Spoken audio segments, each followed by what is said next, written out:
오늘 수요 예배 나오신 여러분들을 사랑하고 축복합니다. 오늘 요한계시록 2장 18절부터 29절까지의 말씀으로 참 예언을 듣는 성도라는 제목으로 은혜를 깨닫고자 합니다. 오늘의 본문은 두아디라 교회에 보내진 편지를 보도하고 있습니다. 우선 편지를 좀 살펴보기에 앞서 이 두아디라 도시가 어떤 도시인지에 대해서 좀 살펴보려고 하는데요. 먼저 이 두아디라 도시는 원래 도시가 아니었어요. 버가모 도시에 있는 우리 구로구 같은 개념이었습니다. 그래서 원래는 버가모 도시 안에 있는 조그마한 도시였는데, 그러다가 로마 제국이 이제 하도 전쟁이 많이 있으니까 버가모 도시를, 그 중심 도시를 지키기 위해서 이제 두아디라의 거점을 세우게 됩니다. 이제 그러다 보니까 로마 군인들이 몰려올 거 아니에요. 그러다 보니까 많은 장사꾼들이 같이 또 딸려 들어오게 돼요. 그래서 이제 인프라들이 많이 들어오기 시작을 하죠. 이제 여러 소아시아 지역의 상인들이 이제 로마 군인들에게 매매하기 위해서 막 몰려 들어오게 됩니다. 그러니까 당연히 경제적으로나 정치적으로나 점점 발달을 하겠죠. 그러다 보니까 이제 버가모 도시와 분리돼서 독자적인 도시로 이제 생겨나게 됩니다. 이제 종교 같은 경우에는 이제 두아디라 도시의 경우에 신전이 많이 없었어요. 근데 딱 하나 있어, 딱 하나. 이제 여기 지역신이 하나가 있었는데 그 지역신이 두림노스라고 하는 태양신입니다. 근데 이제 로마 제국이 이제 거점으로 이제 버가모 도시를 막기 위해서 로마 군인들을 파송했다고 했잖아요. 로마 군인들은 당연히 로마 황제를 섬기는 사람이죠. 그래서 이 지역 신인 두림노스 신을 로마 황제로 여기면서 황제 숭배를 시작하게 됩니다. 그리고 당연하게도 로마 상인 두아디라 도시에 몰려든 상인들의 경우에는 이제 자기네들의 물건을 사줄 수 있는 사람이 로마 군인들이 이제 주류니까 이제 로마 군인들과 좀 이제 비즈니스를 좀 해야 되잖아요. 그래서 비즈니스적인 차원에서 황제 숭배를 너무나 당연하게 참여하게 되는 그런 맥락과 배경들이 있습니다. 이제 이런 맥락 속에서 편지를 한번 살펴보도록 하겠습니다. 먼저 2장 18절을 함께 읽겠습니다. 두아디라 교회 사자에게 편지하라. 그 눈이 불고 가고 그 발이 빛나는 주석과 같은 하나님의 아들이 이르시되. 아멘. 자, 어김없이 편지의 시작은 예수님의 소개로 되고 있습니다. 이제 계속 설교 때도 제가 강조를 계속 드리지만은 소아시아 교회 편지를 시작하는 예수님의 소개는 편지의 주제와 굉장히 밀접하게 관련이 있다라고 말씀을 드렸었죠. 이제 두아디라 교회 편지의 경우에는 세 가지로 좀 나누어 볼 수 있겠는데요. 첫 번째는 예수님의 눈이 불꽃 같다. 그리고 두 번째가 그 발이 빛난 주석 같다. 세 번째가 하나님의 아들이다. 이렇게 세 가지로 좀 나누어 볼 수 있을 것 같아요. 그럼 이게 무슨 말이냐? 첫째로 예수님의 눈이 불꽃이다. 이 부분은 다니엘서 10장을 그대로 인용을 한 겁니다. 이제 다니엘서 10장의 경우에는 이제 만국을 심판하시는 심판자, 인자를 소개하고 있는데요. 그 인자에 대한 보도 가운데 눈이 횃불 같다라는 표현이 있습니다. 즉 그 내용을 그대로 가져온 거예요. 즉 예수님은 지금 심판자로서, 지금 두아디라 교회를 심판하시는 심판자로서 교회를 지켜보고 계시다는 거예요. 죄의 경중을 지금 너희들이 지금 죄를 크게 짓고 있는지 아니면 무죄 판결을 받는지 심판자로서 경중을 재면서 이제 곧 심판하시는 그런 이미지를 지금 예수님이 이야기를 하고 계시는 것이죠. 둘째로 발이 빛난 주석과도 같다라는 표현입니다. 또 이것도 무슨 말이냐? 계시록 1장 15절을 보시게 되면 이제 똑같은 표현이 나와요. 1장 15절에서. 근데 풀무불로 단련했다라는 이야기를 합니다. 1장에서 보도한 예수님의 모습이 이제 2장, 3장에서 다시 반복하고 있는데요. 이 부분은 계시록 마지막 설교 때 말씀 한번 더 드리겠고요. 주님의 발이 빛난 주석이 되는 이유는 풀무불로 단련했기 때문이라고 보는 거예요. 그럼 이 풀무불은 또 뭐냐? 이게 빠졌으니까 이게 뭔가 좀 중요하겠다 생각이 들 거 아니에요. 이것도 다니엘에서 인용을 한 겁니다. 다니엘서 3장 15절 이하를 보시게 되면은 이제 바벨론 왕이 금신상을 만들어요. 금신상을 만들고 금신상한테 절해라 라는 법령을 내립니다. 근데 다니엘의 세 친구들은 그 법을 따르지 않게 돼요. 그래서 형벌이 내려지는데 그 형벌이 뭐냐? 풀무불에 던지는 형벌이에요. 그 풀무불을 그대로 가져온 거예요. 근데 우리가 다니엘서 3장 내용을 많은 분들이 이제 읽으시면서 아셨겠지만 풀무불에서 살아남았죠. 살아남고 나왔잖아요. 그래서 바벨론 왕이 하나님이 진짜 계시다 라고 회개했잖아요. 그 부분을 고려한다면 예수님께서는 지금 고난을 이겨내시다. 믿음을 지키시고 고난을 극복하시고 결국엔 승리하셨다라는 맥락으로 지금 우리는 읽어낼 수 있다는 거예요. 셋째로 하나님의 아들이라는 부분인데요. 이 부분은 그냥 오늘날 우리 당연하게 넘어갈 수도 있겠지만 두아디라 교회 당시 상황을 염두하면서 좀 읽어내야 합니다. 조금 전에 이제 제가 두아디라 도시의 배경에 좀 설명하다가 이제 두림노스 신 말씀드린 적 있잖아요. 두림노스 태양 신을 이제 로마 군인들이 로마 황제로 대입해서 로마 황제가 참된 신이다. 하나님의 아들이다. 라고 이야기를 한 거예요. 근데 지금 여기서 예수님이 하나님의 아들이라고 얘기한 부분을 생각을 한다면 진짜 하나님의 아들이 누구냐는 거예요.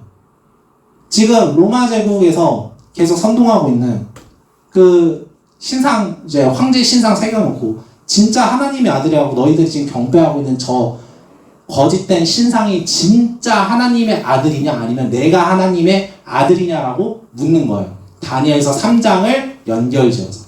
이해되시죠? 네, 이제 그런 맥락에서 지금 예수님이 하나님의 아들을 이야기를 하고 있다는 것입니다.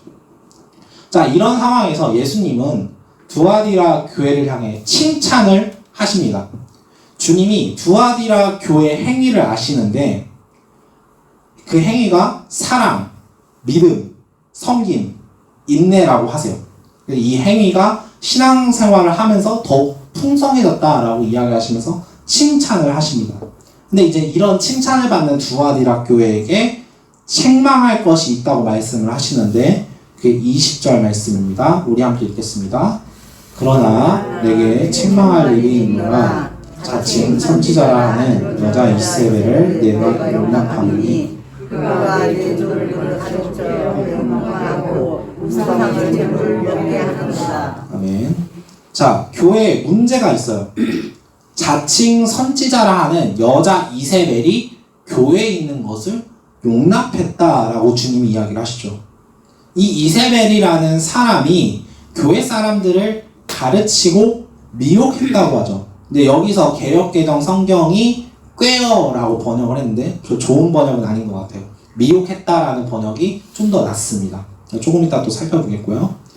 교회 사람들을 가르치고 미혹한 결과가 행음하게 하고 우상의 제물을 먹게 했다라고 주님이 이야기를 하세요.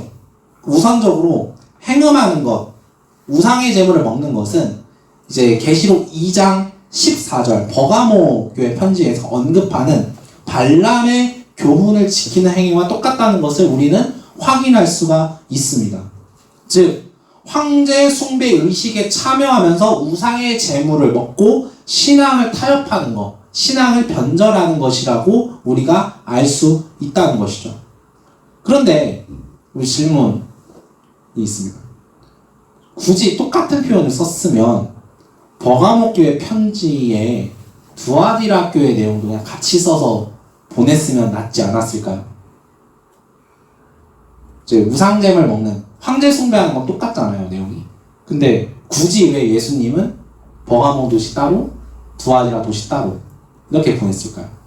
아까 이제 두아디라 도시는 원래 버가모 도시와 함께 있었다고 말씀을 드렸잖아요. 왜 굳이 그렇게 하셨는가? 선지자 이세벨이 핵심입니다. 선지자 이세벨. 오늘은 이 부분을 좀 가지고 말씀 나누려고 하는데요. 우선 이세벨이라는 언급에 우리가 주목을 해야 돼요. 이 이세벨은 열왕기상에 등장하는 아합 왕의 아내입니다. 이세벨은 아합 왕과 이스라엘에게 하나님이 아닌 바알을 섬기도록 이제 유혹했던 인물이죠. 실제로 이제 이스라엘은 하나님을 버리고 이제 바알을 따르게 되죠. 이세벨은 또 이제 나봇을 죽여서 하나님의 말씀을 거스르고 왕의 권력으로 나봇의 포도원을 가지게 만들도록 선동했던, 유혹했던 사람이 이세벨이기도 합니다. 그런 맥락에서 본다면 현재 여자 이세벨이 두아디라 교회 교인들을 우상 숭배의 길로 이끌어내고 있다는 거예요.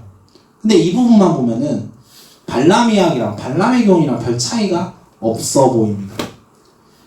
중요한 거는 선지자라는 표현이에요. 선지자라는 표현. 자, 선지자라는 표현은 예언자죠. 선지자는 예언자죠. 하나님의 말씀을 대신 전하는 사람들을 예언자라고 합니다. 대언하는 것을 예언한다라고 이야기를 하죠. 자, 하나님의 백성으로 하여금 하나님의 뜻이 무엇인지를 알려주고 그렇게 살 수 있도록 이끌어내는 사람들이 예언자예요. 선지자예요. 그런 선지자라는 역할을 지금 이세벨이 하고 있다는 점이 중요합니다. 무슨 말이냐? 지금 두아디라 교회 교인들이 과연 우상 숭배하는 일이 나쁘다는 것을 몰랐을까요? 우리 아까 처음에 예수님 칭찬하실 적에 주님을 위해서 19절에서 주님을 위해 사랑하고 믿음을 지키고 섬기고 인내하면서 많은 행위들을 했다라고 주님께 칭찬을 하시잖아요. 그럼 과연 이런 교회가 우상 숭배하는 일이 나쁘다는 것을 몰랐겠느냐는 거예요. 그 부분이 핵심입니다. 선지자는 하나님의 뜻을 대신 전한다고 했죠. 선지자 이세벨이 그렇게 얘기한 거예요.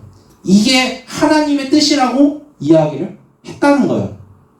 믿음의 행위가 아무리 올바르고 하나님 주님께서 보시기에 굉장히 칭찬받은 일이라 하더라도 선지자 이세벨이라는 그 거짓 선지자가 이게 하나님의 뜻이야 라고 유혹하니까 다 넘어갔다라는 거예요. 지금 그 부분에 대해서 책망을 하는 것입니다. 이 부분이 또 중요한 이유는 이 편지를 보낸 사람이 누구냐인 것을 알았을 때 더 중요해집니다. 지금 편지 속에서 말씀하시는 거는 예수님이죠. 근데 이 말씀을 전달하는 사람이 누구냐는 거예요. 누구죠? 요한이죠. 요한. 네, 요한입니다. 자, 이 요한이 지금 주님의 말씀을 대언하고 있어요. 대언하고 있어요. 예언하고 있는 거예요. 그런 맥락에서 지금 요한이 자기 스스로를 뭐라고 하는지를 한번 살펴볼 필요가 있습니다. 우리 요한계시록 22장 요한계시록 22장 8절 9절을 함께 읽겠습니다. 22장 8절 9절 시작. 이것들을 보고 들은 자는 나 요한이니 내가 그때 이 일을 내게 보이던 천사의 발 앞에 경배하고 엎드렸더니 그가 내게 말하기를 나는 너와 내 형제 선자들과 다 우리 주님의 말을 받은 함께 족이니 그러하지 말고 하나님께 경배하라 하더라. 아멘. 자, 요한이 천사를 보고 엎드리는데 천사가 이야기를 해요.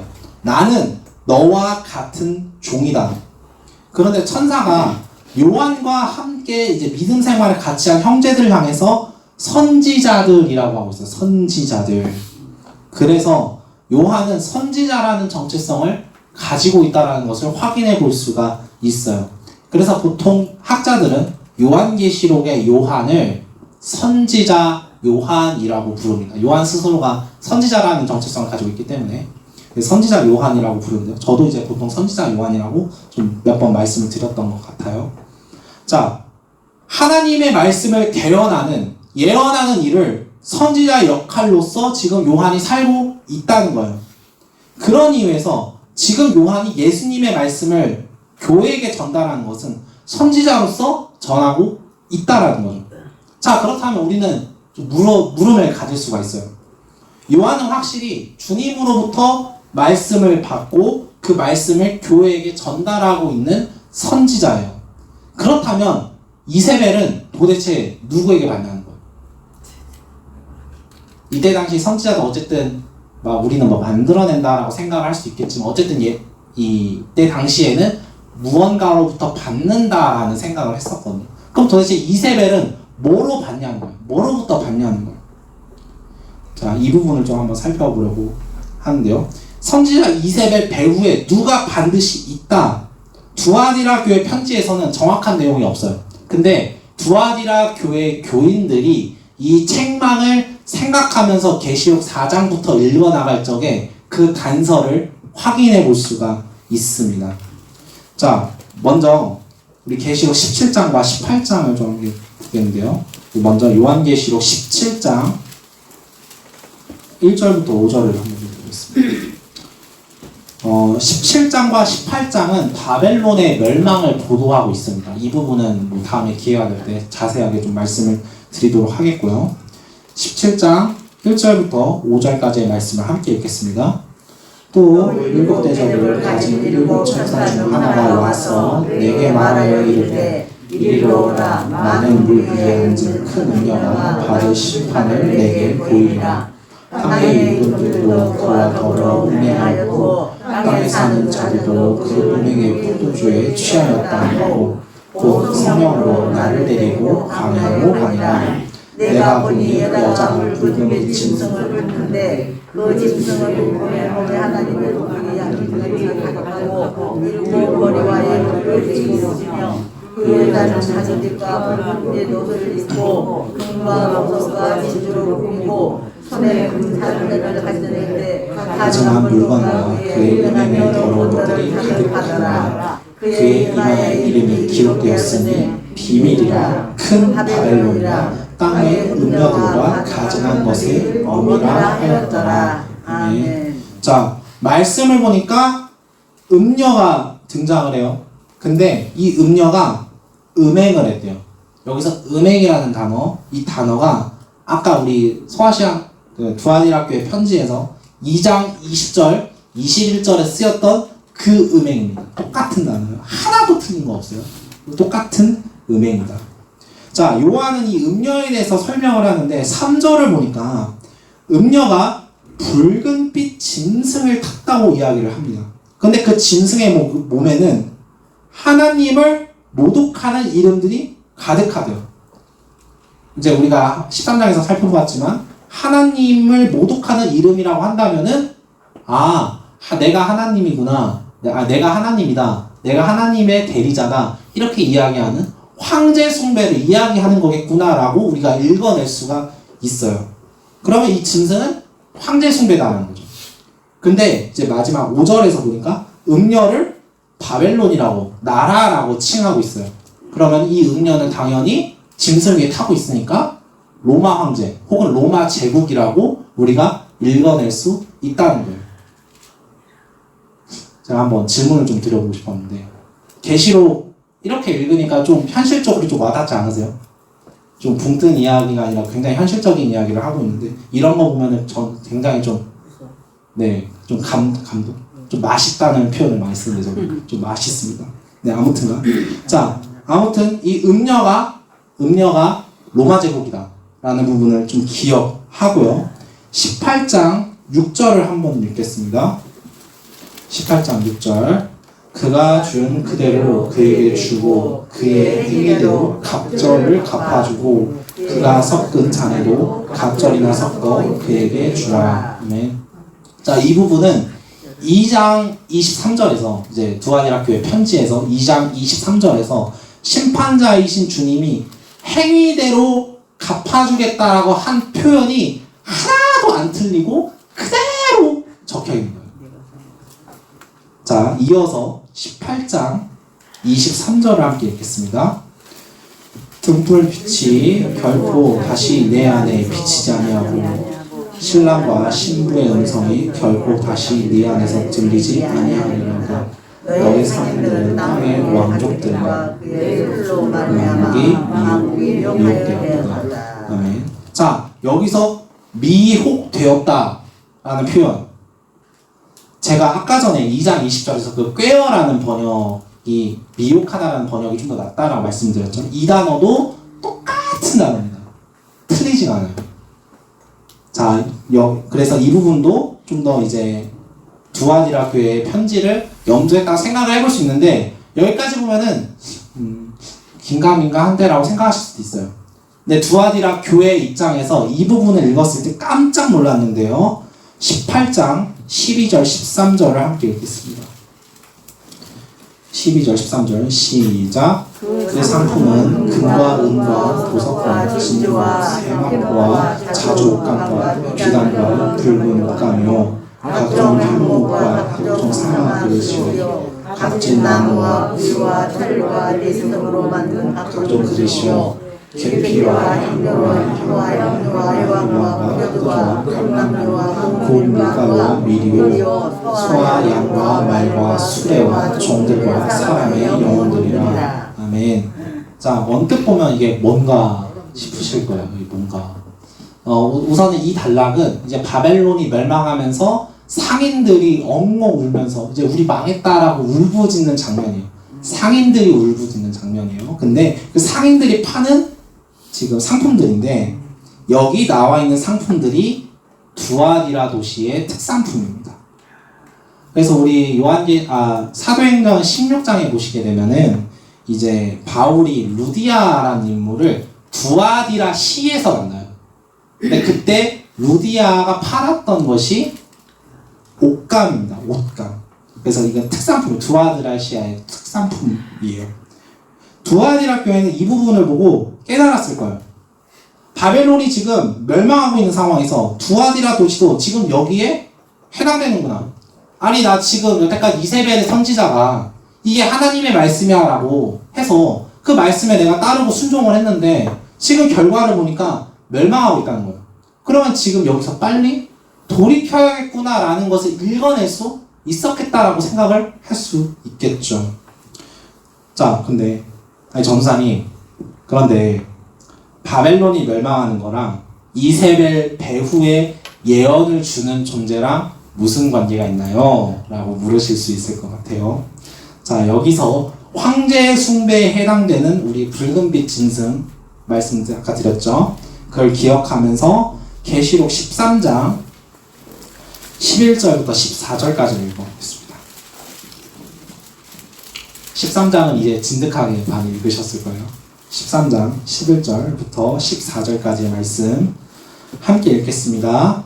내가 봄에 또 다른 짐승이 땅에서 올라오니 어린 양같이 두 뿔이 있고 용처럼 말을 하더라. 그가 먼저 나온 짐승의 모든 권세를 그 앞에서 행하고 땅과 땅에 사는 자들을 처음 짐승에게 경배하게 하니 곧 죽게 되었던 상처가 나은 자니라.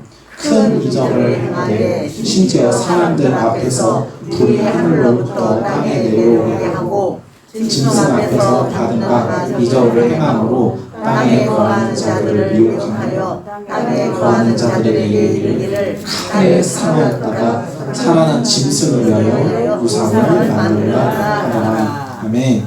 자, 13장 1절 이하의 경우에는 이제 첫 번째 짐승에 대해서 이야기를 하고요. 11절 이하에서는 두 번째 짐승을 이야기를 합니다. 첫 번째 짐승의 경우에는 바다에서 올라왔고요. 두 번째 짐승은 땅에서 올라왔다고 이야기를 하죠. 두 번째 짐승은 첫 번째 짐승에게 권세를 받습니다. 그래서 이 권세를 받고 여러 이적을 보여주고 첫 번째 짐승을 경배하도록 미혹합니다. 이 두 번째 짐승의 정체가 지금 보면 뭔지 모르잖아요. 근데 19장에서 밝혀지게 되는데요. 19장 20절을 한번 보겠습니다. 19장 20절 함께 읽겠습니다. 짐승이 잡히고 그 앞에서 흘러가던 너프게 잡혔으니 이는 짐승의 표를 받고 그의 우상에게 경배하던 자들을 표적으로 미혹하던 자라. 이 둘이 산채로 유황불 붙는 못에 던져지고. 아멘. 자, 첫 번째 짐승이 잡혔고 그 앞에서 짐승의 권세를 받았던 두 번째 짐승도 잡혔는데 이번엔 짐승이라고 안 하네요. 거짓 선지자라고 합니다. 선지자. 우리는 이 선지자에 주목을 좀 해야 됩니다. 지금 두아디라 교회가 선지자 이세벨의 예언을 듣고 살고 있는데, 이세벨은 누구에게 말을 받아서 예언하고 있었냐는 거예요. 지금 계시록을 보면 이제 첫 번째 짐승일 거고, 이 첫 번째 짐승이 받은 권세, 누구에게 또 권세를 받냐면 용에게 받죠. 그 용이 이제 12장에서 마귀, 사탄, 옛 뱀이라고 요한이 이야기를 합니다. 즉 지금 선지자 이세벨이 누구에게 말을 받고 있냐? 마귀에게 받고 있다는 거예요. 그리고 두아디라 교회는 마귀에게 받은 말을 하나님의 말씀이라고 하니까 그 말 듣고 믿고 열심히 우상의 재물을 먹으면서 황제한테 절을 했던 거예요. 그 부분을 지금 예수님이 책망을 하고 있습니다. 만약에 두아디라 교회가 이 부분까지도 읽고 깨닫지를 못한다면 지금 거짓 선지자도 첫째 짐승이라 산채로 유황불에 붙는 못에 던져진다고 하잖아요. 그럼 교회의 결말도 어떻게 되겠느냐는 거예요. 지금 하나님의 말씀을, 진짜 하나님의 말씀을 이게 그리스도의 뜻이다라고 전하는 선지자 요한의 예언을 듣지 않고 선지자 이세벨이 하는 예언을 들으면서 잘 따르고 있다라고 생각하고 있는 그 교회가 그 마지막 결말이 유황불이면 어떻게 하냐는 거예요. 우리 교회만큼은 그런 교회가 되지 않기를 믿습니다. 이 예언이 참된 예언인지 거짓된 예언인지 분별하는 기준은 열매입니다.